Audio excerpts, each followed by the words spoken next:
बिस्मिल्लाहिर्रहमानिर्रहीम। अस्सलाम वालेकुम। कैसे हैं आप सब? उम्मीद करती हूँ सब खैरियत से होंगे। आज बनाएंगे बहुत ही मज़े के लेबनीज़ कबाब। बहुत ही सिंपल और इजी रेसिपी है और इनको आप बनाकर आसानी से फ्रीज़ भी कर सकते हैं। स्पेशली दावत के लिए बिल्कुल परफेक्ट रेसिपी है। एज अ स्टार्टर आप इनको सर्व कर सकते हैं या फिर बच्चों को लंच बॉक्स में दे सकते हैं। बहुत ही ज़्यादा टेस्टी और हेल्दी ये कबाब बनते हैं और कुछ टिप्स और ट्रिक्स के साथ इसको बनाएंगे कि कबाब बहुत ही ज़्यादा सॉफ्ट और जूसी बनेंगे और बाहर से बहुत ही ज़्यादा क्रिस्पी होंगे। तो बस वीडियो को स्किप मत कीजिएगा, एंड तक देखिएगा ताकि रेसिपी का कोई भी पार्ट आपसे मिस ना हो। रेसिपी पसंद आए तो चैनल को भी सब्सक्राइब करें। तो चलिए शुरू करते हैं इसको बनाना।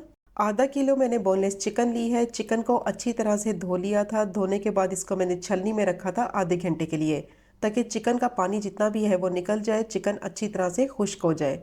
और चिकन को मैंने छोटे छोटे पीसीस में काट लिया है। अब मैंने चॉपर लिया है और चिकन के जो पीसीस है वो चॉपर में डालेंगे और चिकन को अच्छी तरह से पीस कर इसका बिल्कुल बारीक कीमा बना लेंगे। तो लेबनीज कबाब जो है वो कीमे से बनाए जाते हैं, इसलिए बिल्कुल बारीक इसका कीमा पीसेंगे। मैं चिकन से बना रही हूँ, आप चाहें तो इसकी जगह लैम का कीमा भी इस्तेमाल कर सकते हैं। तो चिकन को मैंने अच्छी तरह से पीस कर इसका कीमा रेडी कर लिया है। अब मैंने एक पैन लिया है, उसमें डालेंगे 3 टेबलस्पून कुकिंग ऑयल और जैसे ही ऑयल गर्म हो जाएगा तो इसमें डालेंगे कीमा और साथ ही मैं इसमें डाल दूंगी 1 टेबलस्पून भर के लहसुन अदरक का पेस्ट। अब अच्छी तरह से चिकन के कीमे को भून लेंगे लहसुन अदरक के साथ, ताकि जो इसकी स्मेल है वो ख़त्म हो जाए और इसका कलर जो है वो पिंक से वाइट हो जाए। कम से कम 3 से 4 मिनट तक मीडियम टू हाई फ्लेम पे इसको पका लेंगे। और चिकन का कीमा है तो गलने में ज़्यादा टाइम भी नहीं लगेगा, अपने ही पानी में ये अच्छी तरह से गल जाएगा। और जैसे ही ये पकेगा इसका पानी निकलेगा तो अपने ही पानी में गल जाएगा और अच्छी तरह से ये कुक हो जाएगा। अब कीमे को मैंने थोड़ा सा पका लिया है, इसका कलर भी चेंज हो गया है और साथ ही इसमें डाल देंगे ½ टी स्पून नमक और दोबारा से इसको मिक्स करते हुए 3 से 4 मिनट के लिए पका लेंगे, ताकि जितना भी इसका पानी निकला है वो अच्छी तरह से खुश्क हो जाए और कीमे को भून लेंगे। तो कीमे को मैंने अच्छी तरह से भून लिया है, पानी इसका बिल्कुल खुश्क हो गया है, कीमा बिल्कुल ड्राई हो गया है। तो कीमा जितनी अच्छी तरह से भूनेंगे उतना ही इसमें टेस्ट और फ्लेवर आएगा और पानी इसका बिल्कुल खुश्क कर लेंगे। तो कीमा बिल्कुल रेडी हो गया है। अब मैं फ्लेम को ऑफ कर दूंगी और कीमे को फ़ौरन से पैन से निकाल लेंगे, क्योंकि अगर इसको पैन में ही रहने देंगे तो ये बिल्कुल ड्राई हो जाएगा। अब इसको मैं एक बाउल में ट्रांसफ़र करूंगी और इसको रूम टेम्परेचर पर अच्छी तरह से ठंडा कर लेंगे। अब एक पैन में पानी को मैंने अच्छी तरह से गर्म कर लिया है और इसमें नूडल्स को बॉईल कर लेंगे। 140 ग्राम मैंने नूडल्स ली हैं। अगर आपके पास नूडल्स नहीं है तो इसकी जगह आप जो स्पेगेटीज़ होती हैं वो भी इस्तेमाल कर सकते हैं। अब अच्छी तरह से इनको बॉईल करेंगे, तकरीबन 5 से 6 मिनट तक मीडियम टू हाई फ्लेम पे इनको पका लेंगे, ताकि अच्छी तरह से ये बॉईल हो जाए और सॉफ्ट और टेंडर हो जाए। और देखिए साथ साथ मैं इनको तोड़ती भी जा रही हूँ और अच्छी तरह से इनको सॉफ्ट और टेंडर हो जाने तक बॉईल कर लेना है। तो नूडल्स को अच्छी तरह से बॉईल कर लिया है, बहुत ही ज़्यादा ये सॉफ्ट हो गई हैं। अब फ्लेम को ऑफ करेंगे और नूडल्स का पानी जो है वो फेंक देंगे और टैप वाटर से इसको अच्छी तरह से धो लेंगे, ताकि नूडल्स में जितना भी स्टार्च है वो निकल जाए और इनको अच्छी तरह से रूम टेम्परेचर पर ठंडा कर लेंगे। अब कीमे को अच्छी तरह से ठंडा कर लिया है रूम टेम्परेचर पर और इसमें बाकी की चीज़ें ऐड करेंगे। 3 मैंने मीडियम साइज़ के आलू लिए थे। आलू को मैंने बॉईल कर लिया था, बॉईल करने के बाद ठंडा कर लिया था और इनको मैंने ग्रेटर की मदद से ग्रेट कर लिया था। अब इसमें डालेंगे नूडल्स। नूडल्स को भी मैंने अच्छी तरह से बॉईल करने के बाद ठंडा कर लिया था और नूडल्स को थोड़ा तोड़ कर डालें, ताकि मिक्सिंग करने में आसानी हो। और अब इसमें डालेंगे प्याज। 2 मैंने मीडियम साइज़ की प्याज ली थी, बारीक प्याज को मैंने चॉप कर लिया था और प्याज को चॉप करने के बाद अच्छी तरह से मैंने निचोड़ लिया था, ताकि जितना भी प्याज का पानी है वो सारा निकल जाए। तो पानी इसमें बिल्कुल नहीं होना चाहिए, सब चीज़ें बिल्कुल ड्राई होनी चाहिए। और अब मैंने तीनों कलर की कैप्सिकम ली है, जिसमें मैंने रेड बेल पेपर आधा कप, ग्रीन कैप्सिकम आधा कप और येलो बेल पेपर आधा कप, तीनों को मैंने चॉप कर लिया था। चॉप करने के बाद पानी सारा मैंने इनका निचोड़ लिया था। और अब इसमें डालेंगे 4 से 5 बिल्कुल बारीक कटी हुई हरी मिर्चें। ज़्यादा स्पाइसी पसंद है तो आप ज़्यादा भी ऐड कर सकते हैं। आधा कप बिल्कुल बारीक चॉप किया हुआ हरा धनिया डालेंगे और अब इसमें 1 टेबलस्पून लेमन जूस डालेंगे और फ्रेश लेमन जूस का इस्तेमाल करेंगे, टेस्ट बहुत अच्छा आएगा। 1 टीस्पून नमक डालेंगे, क्योंकि ½ टीस्पून चिकन के कीमे में भी ऐड किया था। 1 टीस्पून काली मिर्च का पाउडर डालेंगे, 1 ही टीस्पून लाल मिर्च का पाउडर डालेंगे और अब इसमें 1 टीस्पून सफ़ेद मिर्च का पाउडर डालेंगे। 2 टीस्पून भर के इसमें धनिया पाउडर ऐड करेंगे, बहुत ही अच्छा फ्लेवर आएगा इसका। और अब इसमें 1 टीस्पून भुना कुटा हुआ ज़ीरा डालेंगे और तमाम चीज़ों को अच्छी तरह से मिक्स करेंगे।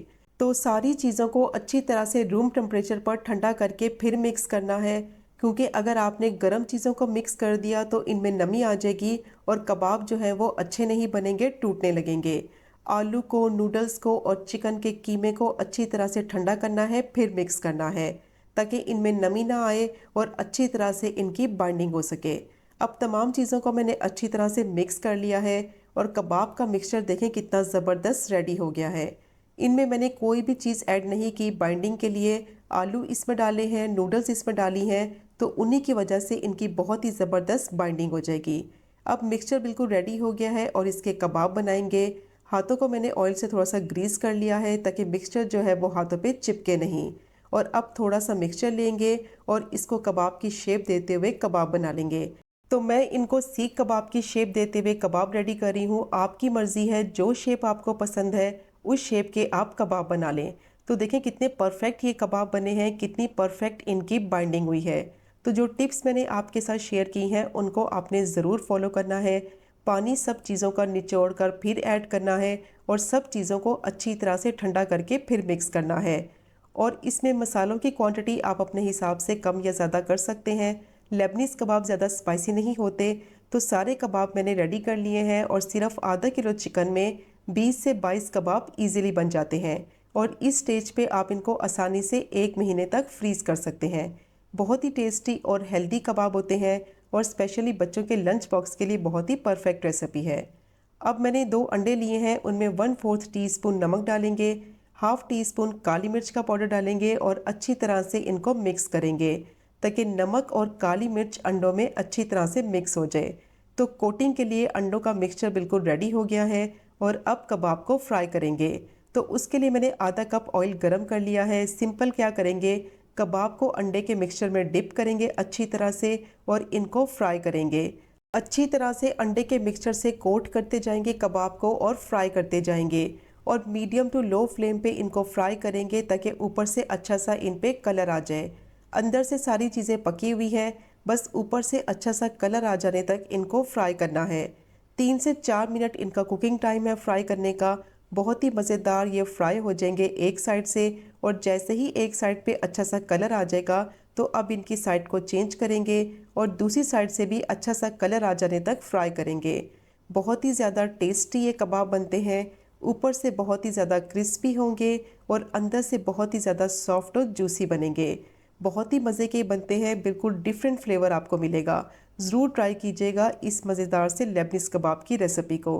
तो सारे कबाब को मैंने अच्छी तरह से फ्राई कर लिया है और कितना ज़बरदस्त इन पे कलर आ गया है। टोटल कुकिंग टाइम 3 से 4 मिनट का है। ज़्यादा इनको फ्राई नहीं करना, बस ऊपर से अच्छा सा कलर आ जाने तक इनको फ्राई करेंगे और जैसे ही फ्राई होते जाएंगे इनको प्लेट में निकालते जाएंगे। तो दावत में तो ये रेसिपी आप ज़रूर ट्राई करें, हर कोई आपकी तारीफ़ करेगा और आपसे इन कबाब की रेसिपी पूछेगा। बहुत ही ज़्यादा टेस्टी बनते हैं और बहुत ही डिफरेंट फ्लेवर होता है। तो सारे कबाब को मैंने फ्राई कर लिया है और देखें कितने ज़बरदस्त ये फ्राई हुए हैं। और अभी मैं तोड़ के भी आपको दिखाती हूँ कि अंदर से ये कितने सॉफ्ट हैं और बाहर से उतने ही क्रिस्पी हैं। तो ज़रूर ट्राई कीजिएगा इस मज़ेदार से लेबनीज़ कबाब की रेसिपी को, जो कि बनाने में बेहद आसान है और खाने में उतने ही जायकेदार। और अगर आपको आज की वीडियो पसंद आए तो चैनल को सब्सक्राइब करें, वीडियो को लाइक करें और शेयर करें। इंशाल्लाह मिलेंगे अगले कुकिंग व्लॉग में फिर एक नई रेसिपी के साथ। तब तक मुझे अपनी ख़ास दुआ में याद रखें। अल्लाह हाफिज़।